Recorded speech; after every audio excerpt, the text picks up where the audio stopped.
Hello friend, इस session का topic है चरक संहिता चिकित्सा स्थान अध्याय नंबर 2 वाजीकरण अध्याय। हमने पूर्व जो रसायन अध्याय पढ़ा था उन्हीं के समान ये जो अध्याय है वो भी 4 पाद में डिवाइडेड है, लेकिन रसायन अध्याय के कंपैरिजन में इस अध्याय में योगों की संख्या कम है, लेकिन जो कुछ भी विशेष योग है उनके संदर्भ कौन से वाजीकरण पाद में है वो हमें याद करना है। स्टार्ट करते हैं वाजीकरण अध्याय का प्रथम पाद संयोग सरमूलीय वाजीकरण पाद, जिनमें स्टार्टिंग में वाजीकरण द्रव्य सेवन करने से व्यक्ति को क्या क्या बेनिफिट होते हैं।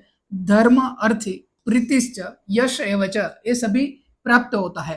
पुत्र आयतनम और पुत्र प्राप्ति का आयतन मीन्स कारण जो है वो भी वाजीकरण द्रव्य है। ये तद गुणाश्च ये सुताश्रय, और ये सभी जो गुण है धर्म अर्थ प्रीति यश ये सभी भी किसके आश्रित होकर के रहते, पुत्र के आश्रित होकर के रहते। इसलिए वाजीकरण द्रव्य जो उनका सेवन रसायन सेवन करने के पश्चात करना चाहिए। आत्मवान पुरुष को धर्म अर्थ प्रीति और यश की प्राप्ति हेतु नित्य वाजीकरण द्रव्यों का सेवन करना चाहिए। स्त्री जो है उनके बारे में कहा गया वाजीकरणम अग्र। एक क्वेश्चन यहां से आ सकता है, वाजीकरणम अग्रह किसको कहा गया है, श्रेष्ठ वाजीकरण द्रव्य कौन सा है, श्रेष्ठ वाजीकरण क्या है।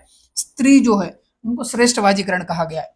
और स्त्री जो है उनके बारे में कहा गया स्त्रीषु अपत्यम प्रतिष्ठितम, अपत्य संतान जो है किसके आश्रित होकर के रहते, स्त्री जो है उनके आश्रित होकर के रहते हैं।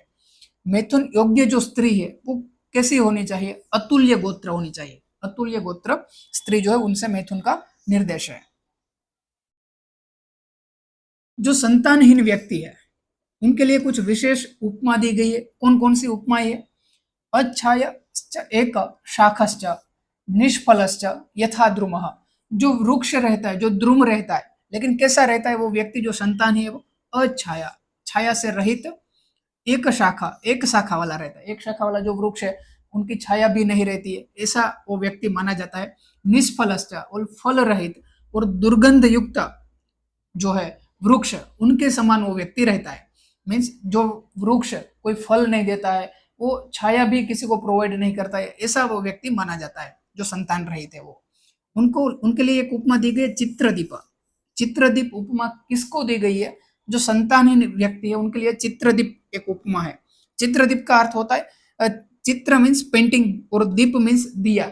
जो पेंटिंग है अगर दिया की तो वो सिर्फ चित्र मात्र रहता है, वो प्रकाश रोशनी देने का कार्य नहीं करता है। उसी प्रकार जो व्यक्ति है पुत्र से रहित वो भी उनके समान है, वो किसी के लिए बेनिफिशियल नहीं हो सकता।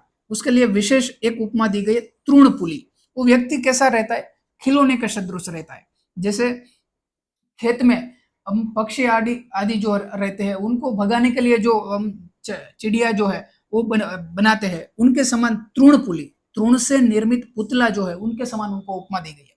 तृणपुली चित्रदीप अधातुर धातु सन्निभम, हमें सिर्फ वो व्यक्ति धातु से निर्मित लगता है, रसादि धातु पंच महाभूत उनसे निर्मित हमें उनका शरीर लगता है, लेकिन वो कैसा माना जाता है, अधातु माना जाता है। अधातुर धातु सन्निभम ऐसी उपमा किसको दी गई है, जो संतान रहित व्यक्ति है उनको ऐसी उपमा दी गई है कि उनका शरीर सिर्फ पंच महाभूत हमें लगता है लेकिन वो अधातु माना गया है।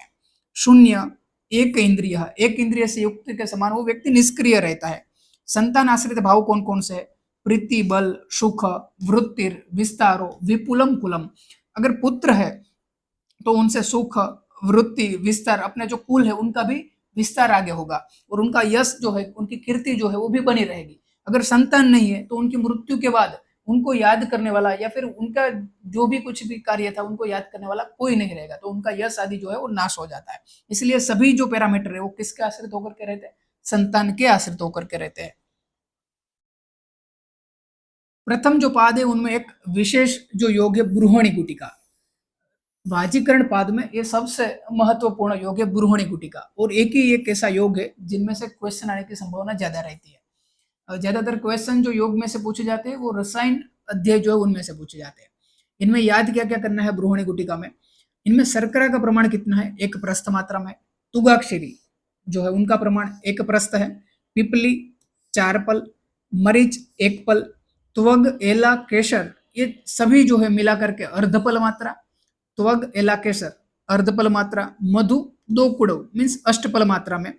मात्रा पलिका गुलिका, ये जो ब्रूहणादि गुटिका है वो उनका प्रमाण कितना होना चाहिए, उनकी वटी का पल प्रमाण, पल प्रमाण की वटी का निर्माण करना है, बृहणी गुटिका का वटी का प्रमाण पल प्रमाण। फलश्रुति एष वृष्य परम योगो बृहणो बलवर्धनम, ये परम वृष्य योग है जो बृहण और बल की वृद्धि करता है। इनमें याद करना है शर्करा का प्रमाण 1 प्रस, तुगाक्षरी 1 प्रस, पिपली 4 पल, मरीच 1 पल, त्वग, एला, केसर सब मिलाकर के अर्ध पल, मधु 2 कुडव और गुटिका का प्रमाण है 1 पल प्रमाण। वृष्य रस, इस अध्याय में 4 वृष्य रस का वर्णन है, जिसमें चटकास तितिर है, मीन्स चटक के मांस जो है उनको तितिर के मांस रस में पाक करना। देन तितिरिन कोकुट के रस, मीन्स तितिर के मांस रस जो है उनको कोकुट के मांस रस में पाक करना। कुक्कुटान बहिर्रस, कुक्कुट के मांस रस जो है उनको बर्हिण मांस रस में पाक करना। हंस बाहिर, बाहिण के जो मांस है उनको हंस के मांस रस में पाक करना। इस तरह से 4 वृष्य रस का वर्णन है। इसमें कौन कौन से पक्षियों का नाम है वो आपको याद करना है। चटक, तितिर, तितिर कोकुटा, कुक्कुट बाहरी और हंस बाहरी। इस तरह से ये जो सभी नाम है वो आपको पढ़ने हैं। वृष्य अंड रस, कौन कौन से प्राणी पक्षी जो है इनके अंड जो है वो भी वृष्य है। ऐसे 4 है, 4 वृष्य अंड रस बताए हैं। वृष्य अंड रस कितने योग है? 4 योग है। उनमें पहला है मत्स्यांड, दूसरा है हंस, तीसरा बरही मीन्स मयूर और आखिरी दक्ष मीन्स कुकुटा।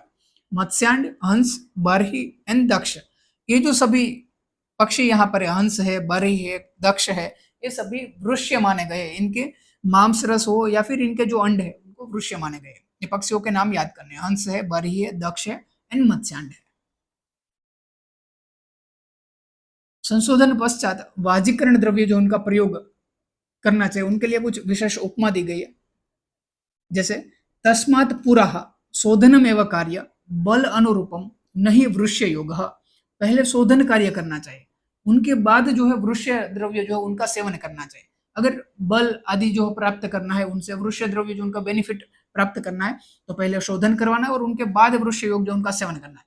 उनके लिए उपमा है सिद्धयंती देह मलिने प्रयुक्ता क्लिष्ट यथा वाससी राग योग। अगर कोई वस्त्र जो है वाससी क्लिष्ट, अगर मलिन वस्त्र है उन पर अगर हम राग योग का प्रयोग करते हैं, रंगीन करने का प्रयत्न करते हैं, तो रंग जो है वस्त्र पे नहीं आता। अगर वो क्लीन वस्त्र है तो वो उनसे रंजन होता है उनका।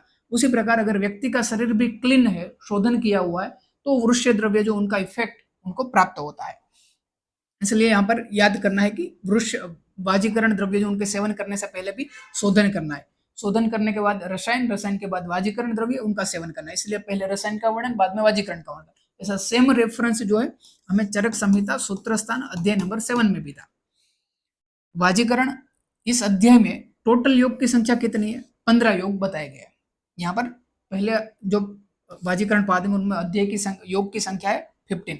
वाजीकरण योग कौन कौन से बताइए? बृहणी गुटिका, ये आईएमपी है, इनका संदर्भ याद रखना है, कौन से वाजीकरण पाद में इनका उल्लेख है। बृहणी गुटिका, देन वाजीकरण घृत, वाजीकरण पिंड रस, वृष्य रस कितने बताइए? 4 वृष्य रस बताइए। वृष्य माश योग, वृष्य अंडरस, अंडरस वो भी 4 बताइए जो हमने पढ़े। वृष्य माहिस रस, वृष्य मांस, वृष्य कुक्कुट मांस का प्रयोग, ये सभी जो योग है इस अध्याय में बताए गए। इनमें कौन कौन से याद करने हैं अध्याय के नाम से? बृहणी गुटिका याद करनी है, वृष्य रस और वृष्य अंडरस, जो इनके संदर्भ अगर पूछा जाए कौन से वाजीकरण पाद में इनका वर्णन है, तो ये योग हमें याद रखना है। नेक्स्ट है आसिक्त सिरिक वाजीकरण पादम।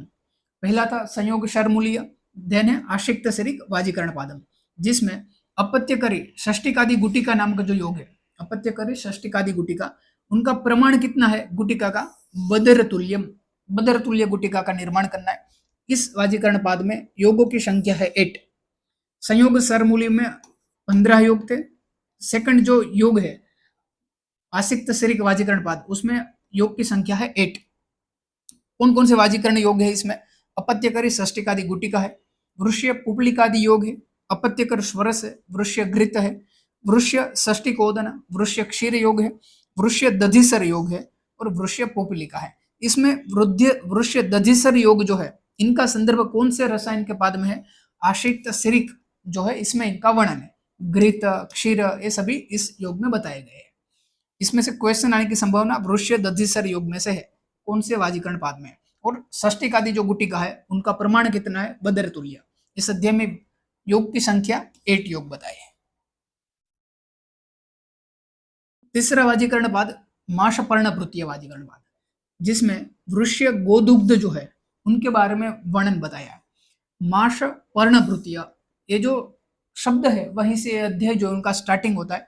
माश पर्ण भृतः, जिन्होंने माश पर्ण उड़द जो है उनके पत्ते, उनका जो जिन्होंने भृता भक्षण किया है, ऐसी जो गो है। धेनु गृष्टि, गृष्टि का अर्थ होता है प्रथम प्रसूता, प्रथम बार जो प्रसूत हुए ऐसी जो गो है, प्रथम प्रसूत, हाँ, ऐसी गो होनी चाहिए। पुष्टा, किनसे पुष्ट हुई, जो माश पर्ण है, उड़द के जो पत्ते हैं उनसे, उनका भक्षण करके जो पुष्ट हुई है, जो प्रथम प्रसूत जो है ऐसी जो गो है, जो कैसी हो, चतुस्तनी, 4 स्तन से युक्त हो। समान वर्ण वत्सा, जिनका वत्स जो है वो भी कैसा हो, उनके समान वर्ण का हो। च जीवत वत्सा, और उनका वत्स जीवित हो। च बुद्धिमान, बुद्धिमान व्यक्तियों को ऐसी जो गो है कि जो मांस पर्णभृत का भक्षण करती हो, जो प्रथम प्रसूत हो, 4 स्तन से युक्त हो, उनका वत्स जो है बच्चा वो भी उनके समान वर्ण का हो, लेकिन वो जीवित भी हो। रोहिणम अथवा कृष्णा, और वो गो जो है वो कौन से वर्ण की हो, रोहिणी मीन्स रक्त वर्ण की हो, रोहिणी मीन्स रक्त वर्ण की हो, या फिर कृष्ण वर्ण की हो।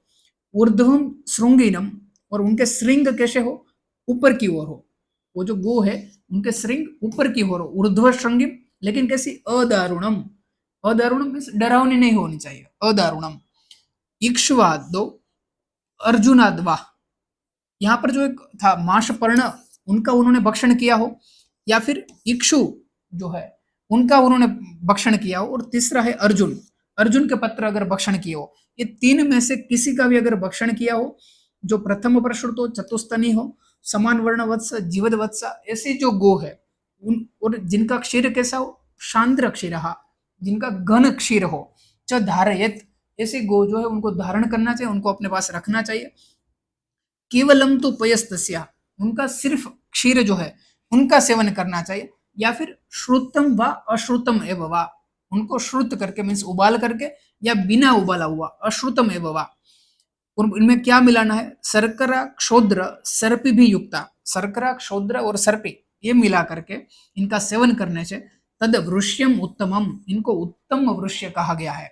ये जो माश पर्णभृतीय अध्याय है, इसमें जो गो का वर्णन है, कैसी गाय होनी चाहिए, ये गाय का जो वर्णन है ये याद करना है। इनमें से जो विधान रूप क्वेश्चन पूछे जाते हैं, माश पर्णभृतीय में वर्णित गो के संदर्भ में निम्न में से कौन सा विधान सही है या कौन सा विधान गलत है, तो ये सभी जो है ऑप्शन आ सकते हैं। माश पर्णभृत होनी चाहिए, चतुस्तनी होनी चाहिए, उनका वर्ण रोहिण और कृष्णा वर्ण होना चाहिए, ये सभी विधान के रूप में आ सकते हैं क्वेश्चन। तो ये सभी जो वर्णन है याद करना है। इस अध्याय में क्षीर के 5 योग बताए गए हैं। वाजीकरण वृष्य 5 क्षीर योग बताए गए, जिसमें शुक्रल, जीवनीय, गृहणीय एंड स्तन्य जनन, ये 5 जो महाकषाय है उनके द्रव्य जो है उनसे उनका निर्माण करने का विधान है। शुक्रल, जीवनीय, गृहणीय, स्तन्य जनन याद करना है। वाजीकरण मित्र मंडली के संदर्भ में भी वर्णन इस अध्याय में है। इस अध्याय में टोटल योग की संख्या कितनी है, 15 योग टोटल बताए गए। टोटल 15 योग का वर्णन है माश पर्णभृतीय अध्याय में। पहला अध्याय था संयोग शरमूल्य, जिसमें कितने योग बताए गए थे संयोग शरमूल्य में, 15। दूसरा अध्याय का नाम था आशिक्त शरीक, जिसमें 8 थे। थर्ड माश पर्णभृतीय में, जिसमें अगेन 15 योग है। माश पर्णभृतीय वाजीकरण पाद में जो कुछ विशेष योग है, वृष्य गोदुग्ध का वर्णन है, वृष्य पिपली योग, वृष्य मधुक योग, वृष्य शतावरी घृत, अपत्य जनन क्षीर योग, अपत्य कर क्षीर योग, वृष्य पुपलिका योग, वृष्य क्षीर योग, वृष्य पायस योग। इनमें से इनको निकाल दे तो ये जो पिपली योग है, मधुक योग है एंड शतावरी योग है। वृष्य पिपली योग, मधुक योग एंड वृष्य शतावरी घृत, ये सभी योग का वर्णन वाजीकरण के कौन से पाद में है, माश पर्णभृतीय वाजीकरण पाद में। जो बृहणी गुटिका का वर्णन था वो कौन से पाद में था, जो प्रथम योग जो पाद था वाजीकरण का, उनमें ही उनका वर्णन था। तो इस तरह से क्वेश्चन यहाँ से आ सकता है कि वृष्य शतावरी घृत का वर्णन वाजीकरण के कौन से पाद में? इस तरह से क्वेश्चन आ सकता है। आखिरी पाद पुमान जात बलादिक वाजीकरण पादम। वृष्य बस्ती का इस अध्याय में वर्णन है। घृत, तेल, रस, क्षीर, शर्करा, मधु संयुक्ता बस्तियां, इनसे निर्मित बस्ती का प्रयोग करना चाहिए, जो इनको वृष्य कहा गया है। वृष्य मांस गुटिका, वृष्य मांस गुटिका का प्रमाण कितना है? कोलवद गुटिका का निर्माण करना है। गुटिका का प्रमाण है कोलवद। वृष्य गुटिका, उनके संदर्भ में वर्णन है। पुरुष कुलिंग इव रश्यति, इनकी फलश्रुति में कहा गया। किसके समान व्यक्ति जो है हर्षित होता है? कुलिंग, पक्षी के समान। हाँ, वृष्य उत्कारी का योग जो है उनमें उपमा दी गई है। गजवन नारी संतर्पयत नरः, इनमें गज की उपमा दी गई है। गजवन नारी संतर्पयत नरः, गज की उपमा किसको दी गई है? उत्करिका योग को। कुलिंग की उपमा गुटिका योग को। वृष्य गुटिका को कुलिंग की उपमा दी गई है और उत्करिका योग को गज की उपमा दी गई है। आखिरी में जो वृष्य द्रव्य शुक्र, शुक्र के संदर्भ में जो वर्णन है वाजीकरण अध्याय में, इनमें से क्वेश्चन आ सकते हैं। वृष्य द्रव्य की परिभाषा, यत किंचित मधुरम स्निग्धम जीवनम गृहणम गुरु हर्षणम मनश्च एवं सर्वः तद वृष्यम उच्यते। ऐसे जो द्रव्य है मधुर रसात्मक हो, स्निग्ध हो, जीवनी हो, गृहण द्रव्य गृहण कारक हो, गुरु गुण प्रधान हो, हर्षण मन के लिए जो प्रिय हो, ऐसे सभी द्रव्य जो है इनको वृष्य कहा जाता है। मैथुन पश्चात कौन कौन से कर्म करने चाहिए? स्नान करना चाहिए, पयपान मीन्स क्षीर का सेवन करना चाहिए, मांस रस का पान करना चाहिए और शयन निद्रा का सेवन करना चाहिए। स्नान, पयपान, मांस रस का पान और शयन करना चाहिए मैथुन पश्चात। शुक्र की उत्पत्ति में उपमा दी गई है। यथा मुकुल पुष्पस्य सुगंधो न उपलप्यते, जो मुकुल पुष्प है मीन्स जो पुष्प का अभी निर्माण नहीं हुआ, उनसे पहले उनका जो बड़ रहता है, उनसे किसी भी प्रकार की गंध जो है वो हमें प्राप्त नहीं होती। न उपलब्धते, गंध न उपलब्धते, जो छोटी अभी कली है, जो पुष्प का उसमें से आगे निर्माण होने वाला है, अभी पुष्प का निर्माण नहीं हुआ है, तो उनसे कोई भी प्रकार की सुगंध जो है वो प्राप्त नहीं होती। लभ्यन्ते तद विकासातो, जब वो पुष्प की जो मुकुल है उनका जब विकास होता है तब उनमें से सुगंध जो है वो प्राप्त होती है। उसी प्रकार जो अपक्व धातु है, जो बालक है, उसमें भी शुक्र जो है उनका प्रादुर्भाव नहीं होता है, लेकिन जब उनकी धातुओं का विकास होता है तब शुक्रम ही देहिनाम, शुक्र जो है वो उनका प्रादुर्भाव होता है। मैथुन योग्य वही कौन कौन सी है? नर्तव्य षोडशाद वर्षात सप्ततयः, मीन्स 16 साल से लेकर के 17 तक की जो एज है वो मैथुन योग्य बताई गई है।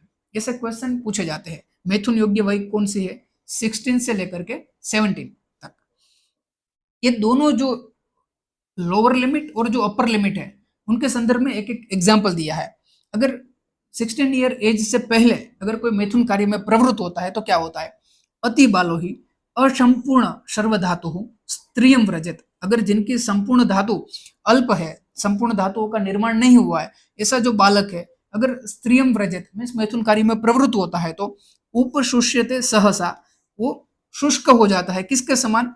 सहसा तड़ागम इव काजलम, जैसे तालाब है वो जिसमें अल्प मात्रा में जल है, वो जैसे सहसा शुष्क हो जाता है, उसी प्रकार वो बालक जो है वो भी क्या हो जाता है? शुष्क हो जाता है।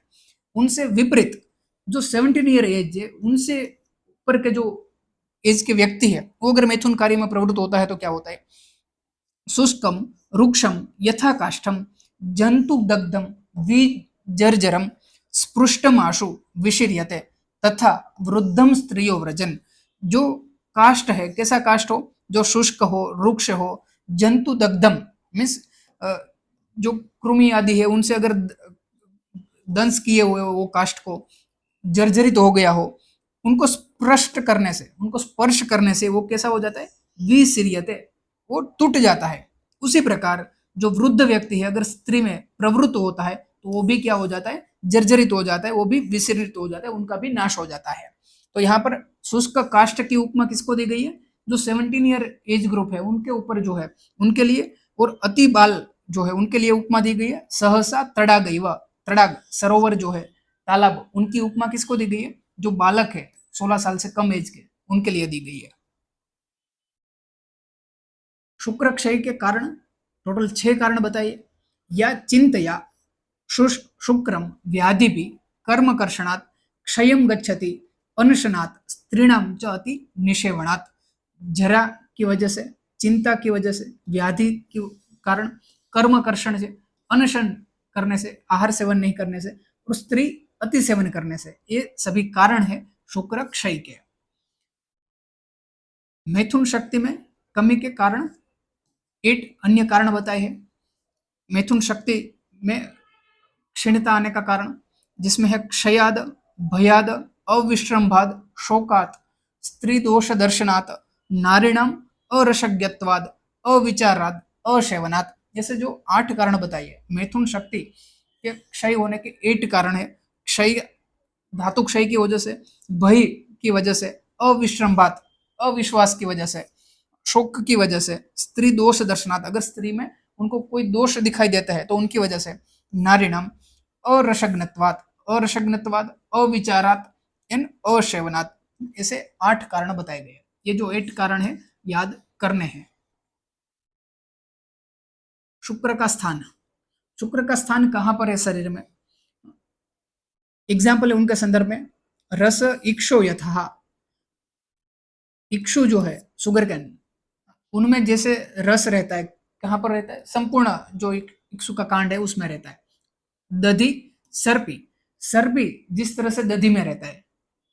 तेलम तिल यथा, तिल में जैसे तेल रहता है उसी प्रकार सर्वत्र अनुगतम देह, संपूर्ण शरीर में, संपूर्ण देह में शुक्रम, शुक्र रहता है। संस्पर्शन है तथा, उनका स्पर्श होने से वो प्रवृत्त होता है। मीन्स शुक्र का स्थान कहां पर बताया गया? सर्वत्र अनुगतम देह, संपूर्ण शरीर में बताया गया है।